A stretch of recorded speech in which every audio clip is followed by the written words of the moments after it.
Corona और Omicron के cases जिस तेजी के साथ रफ्तार पकड़ रहे हैं, उसके बाद देश में कोरोना की तीसरी लहर का खतरा लगातार मंडरा रहा है और एक महीने से कम समय में देश में ओमिक्रॉन संक्रमितों की संख्या 781 पहुंची है और ये आंकड़ा बढ़ता ही जा रहा है। आपको दिखाएंगे कोरोना की, ओमिक्रॉन की हर खबर, मगर उससे पहले जरूरी बातें आपके सामने। हम जानते हैं इस बात को कि ओमिक्रॉन को लेकर आपके मन में बहुत सारे सवाल होंगे और इसीलिए हम इससे जुड़ी हर जानकारी लगातार आप तक लाते हैं, आप तक पहुंचाते हैं। हम आपको डराएंगे नहीं, समाधान बताएंगे। कोरोना के इस नए वेरिएंट के लक्षण क्या हैं, आपको क्या करना है, आपको क्या नहीं करना है, ये सब कुछ हम आपसे शेयर कर रहे हैं, क्योंकि हम सिर्फ ओमिक्रॉन की खबर के जरिए सनसनी बिल्कुल नहीं फैलाएंगे। हम आपको जानकारी देकर आपको सजग करेंगे। इस लड़ाई को मिलकर निडर होकर लड़ेंगे और जीतेंगे भी।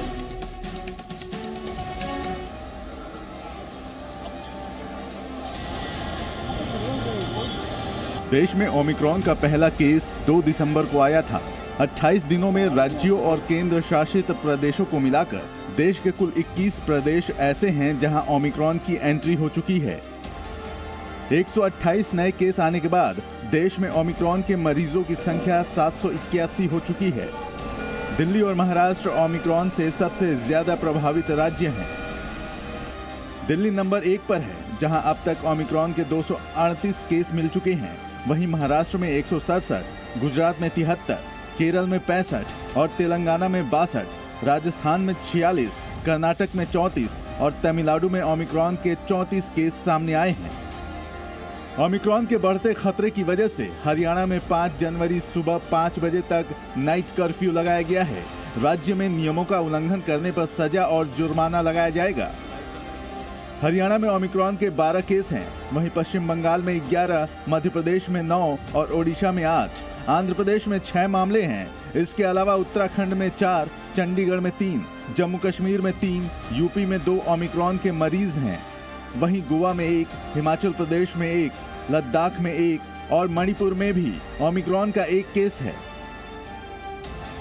ओमिक्रॉन के बढ़ते संक्रमण को देखते हुए प्रधानमंत्री मोदी ने 6 जनवरी से होने वाला यूएई दौरा भी टाल दिया है। ब्यूरो रिपोर्ट, जी मीडिया।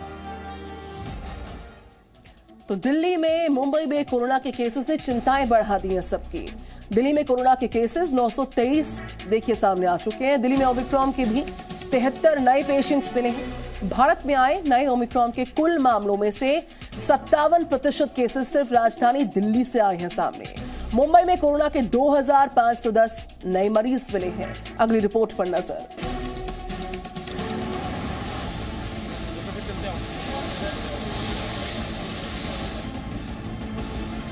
दिल्ली में कोरोना का संक्रमण एक बार फिर तेजी से बढ़ने लगा है। राजधानी में कोरोना और ओमिक्रॉन के मामलों में लगातार तेजी आ रही है। देश में कोरोना के 9195 नए मामले आए हैं, जिनमें 923 केस दिल्ली के हैं। वहीं देश में ओमिक्रॉन के 128 नए केस में से 73 दिल्ली में आए हैं। यानी भारत में आए नए ओमिक्रॉन के कुल मामलों में से 57% केस सिर्फ दिल्ली में आए हैं। दिल्ली और मुंबई में कोरोना के नए मामले करीब डबल हो गए हैं। दिल्ली में कोरोना के नए मामले 86% बढ़े हैं। देश की राजधानी में कोरोना के 7 महीने में सबसे ज्यादा मामले 30 मई को 946 केस थे। संक्रमण दर बढ़कर 1.29% हो गई। 28 मई के बाद सबसे ज्यादा संक्रमण दर, कोरोना के सक्रिय मरीजों की संख्या 2191 हो गई है। 19 जून के बाद से सबसे ज्यादा मरीज सक्रिय हुए हैं। कोरोना से अब तक 25,107 मरीजों की मौत हुई है। दिल्ली में कोरोना और ओमिक्रॉन को लेकर येलो अलर्ट जारी किया गया है। डीडीएमए की बैठक में फैसला लिया गया है कि दिल्ली में अगले कुछ दिन तक जीआरएपी का येलो अलर्ट लेवल ही लागू रहेगा और बेड्स ऑक्यूपेंसी के आधार पर एम्बर अलर्ट लागू होगा, जिसके तहत पाबंदियों में बढ़ोतरी हो जाएगी और वीकेंड कर्फ्यू लागू हो जाएगा। वहीं महाराष्ट्र में भी कोरोना दोबारा तेजी से फैलने लगा है। मुंबई में कोरोना के 2510 नए केस दर्ज हुए हैं।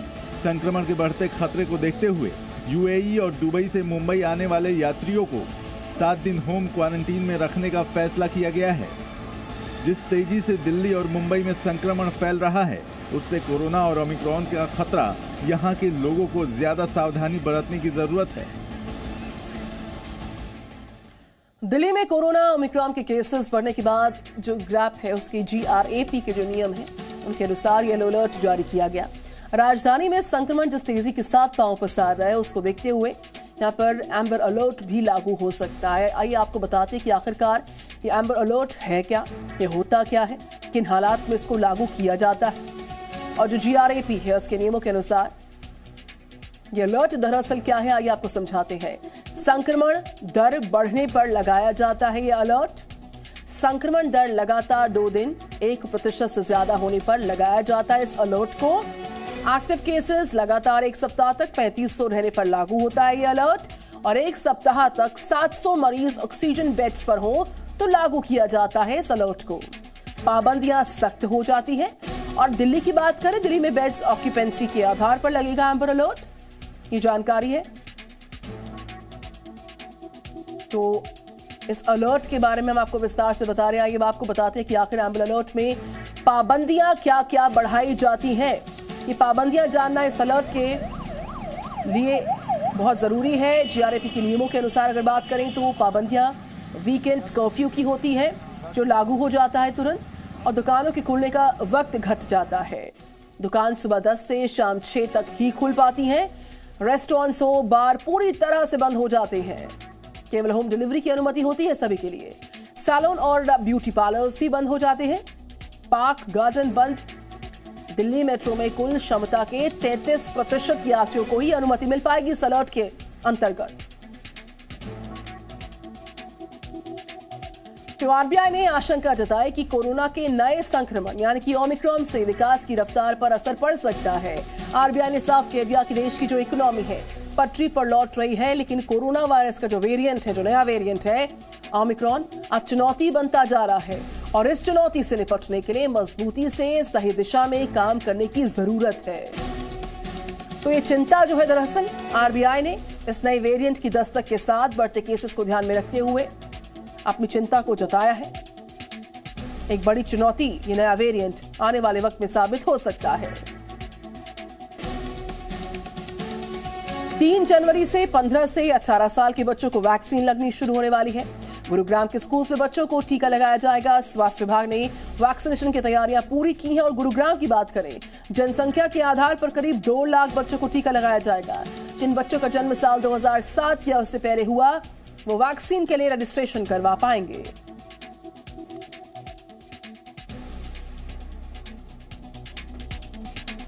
और उत्तराखंड की बात करें, अगले साल होने वाले विधानसभा चुनाव को स्थगित करने की अर्जी पर नैनीताल हाईकोर्ट ने निर्वाचन आयोग को नोटिस भेजा है। याचिकाकर्ता ने हाईकोर्ट में कोरोना ओमिक्रॉन के जो बढ़ते केसेस हैं उसको ध्यान में रखते हुए चुनाव को आगे बढ़ाने की अपील कर दी है। याचिका में सभी पॉलिटिकल पार्टी से वर्चुअली रैली करने, नए साल को देखते हुए जश्न पर रोक लगाने की मांग की गई। नैनीताल हाईकोर्ट पूरे मामले पर अब 3 जनवरी को सुनवाई करने जा रहा है।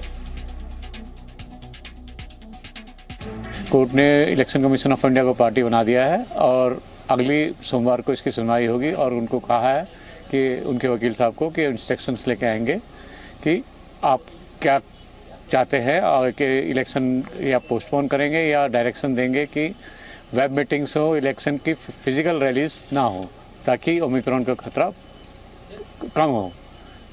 अगली सोमवार को इसकी सुनवाई होगी आफ्टर फ्रेश और लेट अस होप कि ओमिक्रॉन के केसेस ना बढ़े उत्तराखंड में। कोविड के केसेस इन दिनों भारत से भी ज्यादा कई यूरोपीय और दूसरे देशों के लिए मुसीबत साबित हो रहे हैं। खासकर फ्रांस की बात करें, अमेरिका की बात करें, ब्रिटेन, इटली इसका दंश झेल रहे हैं लगातार। अमेरिका, फ्रांस में तो एक ही दिन में 2 लाख से भी ज्यादा कोविड केसेस सामने आए। कोरोना के मामले बढ़ने के बाद लगभग सभी देशों ने क्रिसमस के साथ साथ अब नए साल के जश्न पर रोक लगा दी। हैरानी की बात तो यह है कि कई सारे स्वास्थ्य विशेषज्ञों ने बताया कि कई लोग जिन्हें वैक्सीन की दोनों डोज लग चुकी हैं वो भी कोरोना संक्रमित हो रहे हैं। आपको बताएं कि 30 दिसंबर यानी कि आज फ्रांस में एक ही दिन में 2 लाख केसेस पाए गए। इटली में 92,000 से ज्यादा कोविड केसेस पाए गए थे, जबकि अमेरिका में 29 दिसंबर को 2,65,000 कोरोना केसेस सामने आए थे। Presenting B News app, available on Google Play and App Store. Download it now.